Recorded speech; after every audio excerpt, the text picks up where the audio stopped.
প্ৰাক্তন ৰেলৱে বিষয়া অধিবক্তা গ্ৰন্থ লেখক মাহেকীয়া গণশক্তি কাকতৰ প্ৰকাশক তথা সম্পাদক কলিয়াবৰৰ বিশিষ্ট নাগৰিক বিকাশ হাজৰিকাৰ হত্যাকাৰী সেনা জোৱান মনজিত গগৈ গ্ৰেপ্তাৰ। প্ৰাক্তন ৰেলৱে বিষয়া অধিবক্তা গ্ৰন্থ লেখক মাহেকীয়া গণশক্তি কাকতৰ প্ৰকাশক তথা সম্পাদক কলিয়াবৰৰ বিশিষ্ট নাগৰিক বিকাশ হাজৰিকাৰ হত্যাকাৰী ভাৰতীয় সেনা বাহিনীৰ জোৱান মনজিত গগৈ আৰক্ষীৰ জালত। জখলাবন্ধ আৰক্ষী থানা এলেকাধীন বাণীপুৰ নিবাসী বিকাশ হাজৰিকাক যোৱা ২৭ অক্টোবৰ তাৰিখে নিজ বাসগৃহত ঘৰৰ ভিতৰতে হত্যা কৰি পলায়ন কৰিছিল হত্যাকাৰী মনজিত গগৈ।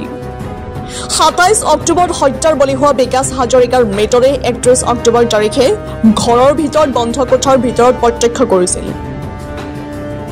মনজিত গগৈৰ পিতৃগৃহ লখিমপুৰৰ ঘিলামৰাত যদিও শৈশৱৰে পৰা কলিয়াবৰৰ শিলঘাটৰ মোমায়েকৰ ঘৰত থাকি পঢ়া শুনা কৰি মা কামাখ্যাত স্থায়ীভাৱে থাকিবলৈ লৈছিল অভিযুক্ত মনজিত গগৈ। ভাৰতীয় সেনা বাহিনীৰ জোৱান হিচাপে কৰ্মৰত অভিযুক্ত মনজিত গগৈয়ে সেনা বাহিনীৰ পৰা ছুটী লৈ ঘৰলৈ আহি সংঘটিত কৰিছিল হত্যাকাণ্ডৰ ঘটনা। হত্যাকাণ্ডৰ ঘটনা সন্দৰ্ভত জখলাবন্ধ আৰক্ষী থানাত ৰুজু হোৱা নম্বৰৰ গোচৰ অভিযুক্ত মনজিত গগৈক গ্ৰেপ্তাৰ কৰিছিল জখলাবন্ধ আৰক্ষীয়ে। নগাঁৱৰ পৰা ৰাজুমণি দাসৰ ৰিপৰ্ট, ডিজিটেল আছাম লাইভ।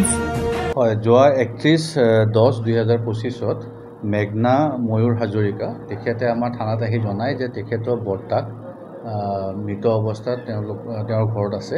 খবৰ দিয়াৰ লগে লগে আমাৰ CDSP মহোদয় আৰু লগতে ক্ৰাইম চিন অফিচাৰ আৰু গুৱাহাটীৰ পৰা ফৰেনচিক টিম আহে আৰু গোটেইখিনি তদন্ত কৰোঁ। আৰু তদন্ত কৰি আমি যেতিয়া ইনভেষ্টিগেশ্যন ষ্টাৰ্ট কৰোঁ তেতিয়া আমি গম পালোঁ যে মনজিত গগৈ বুলি ব্যক্তি এজনে মাৰ্ডাৰটো কৰিছে। আৰু মনজিত গগৈক যোৱা নিশা আমি হাতীগাঁৱৰ পৰা আমি কৰায়ত্ব কৰোঁ আৰু তেওঁৰ লগত কিছু মোবাইল যিটো আছিলে, যিজন ভিক্টিম আছিলে বিকাশ হাজৰিকা, তেওঁৰ মোবাইলো উদ্ধাৰ হৈছে। তেওঁৰ কিছু নথি পত্ৰ মাটি সংক্ৰান্ত তেওঁৰ মনজিত গগৈৰ ঘৰৰ পৰা আমি উদ্ধাৰ কৰিছোঁ, যিবিলাক আমি চিজ কৰা হৈছে। আৰু ঘটনাটো এনেকুৱা যে বিকাশ হাজৰিকাৰ এটা মাটি আছিলে আপোনাৰ কামাখ্যা গাঁৱত। সেই মাটিটোৰ লগতে তেওঁৰ মামাকৰো এটা মাটি আছিলে মনজিত গগৈ। আৰু সেই আগতে কথা বতৰা হৈছিল যে বিকাশ হাজৰিকাৰ মাটিখিনিতো যিহেতু মাটিটো এল পেটাৰ্ণো আছিলে, তাতে তেওঁ এখন গাহৰি ফাৰ্ম খুলিব।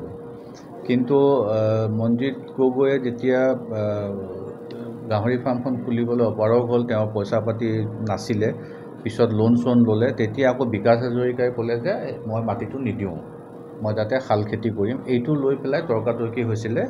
আৰু ২৭ তাৰিখে তেওঁ গুৱাহাটীৰ পৰা আহি পেলাই ৬:৩০ বজাত জখলাবন্ধাত পাই পেলাই ২ ঘণ্টামান তেওঁ উপেক্ষা কৰে। মানুহজন নাছিলে বিকাশ হাজৰিকা ঘৰত। আৰু বিকাশ হাজৰিকা যেতিয়া ঘৰলৈ আহি পোৱাৰ পিছত তেওঁ কেতিয়া আহি পালে গম নাপালে, কাৰণ সেই সময়তে তেওঁ এখন দোকানত চিগাৰেট খাই আছিলে। বিকাশ হাজৰিকাক যেতিয়া গেটত নক কৰিলে তেতিয়া বিকাশ হাজৰিকাই গেটখন খুলি দিয়া নাছিলে। কিয় আহিছ তই, মই মাটি নিদিওঁ তোক, এনেকুৱা ধৰণৰ এটা তৰ্কাতৰ্কিৰ সৃষ্টি হয়। আৰু তেতিয়াই মনজিত গগৈ তেওঁক ধাক্কা মাৰি দিয়ে, ৱালত লাগি মূৰটো ফাটাৰ পিছত তাতে তেওঁ ভয় খাই পেলাই ৰড এডাল দি আক্ৰমণ কৰে যাতে মানুহজন মৰে। আৰু তাৰপিছত তেওঁ ভাবিলে যিহেতু এইটো হ'লেই ঘটনা, গতিকে মাটিৰ কাগজখিনিও মই জ্বলাই দিওঁ। গতিকে গডৰেজৰ পৰা কাগজখিনি লৈ তাত জ্বলাই দিয়ে। আপোনালোকে চাগে দেখিছে ঘটনাস্থলীত। জ্বলাই দিয়াৰ পিছত তেওঁ যিখিনি দৰকাৰী কাগজ আছিলে সেই কাগজখিনি আকৌ লগত লৈ গুচি যায়, যিটো ফাইল আমি কালি উদ্ধাৰ কৰোঁ। আৰু বাহিৰৰ পৰা তলা লগাই দিয়ে যাতে মানুহজনে চিঞৰ বাখৰ কৰিছিলে ডকাইত বুলি।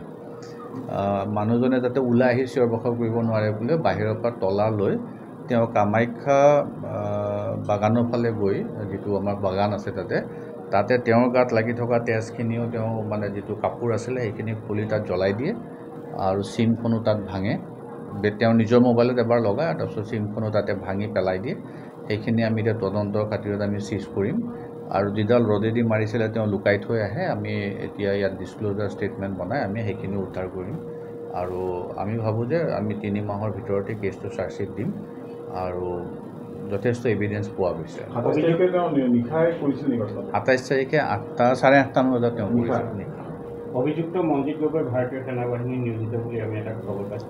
নিয়োজিত তেওঁ আমাক জনোৱা মতে আমি এতিয়া ভেৰিফাই কৰিম। তেওঁ জেছলমাৰৰ এটা ইউনিটত তেওঁ চাকৰি কৰে। তেওঁৰ পষ্টিং আছিলে কাশ্মীৰত।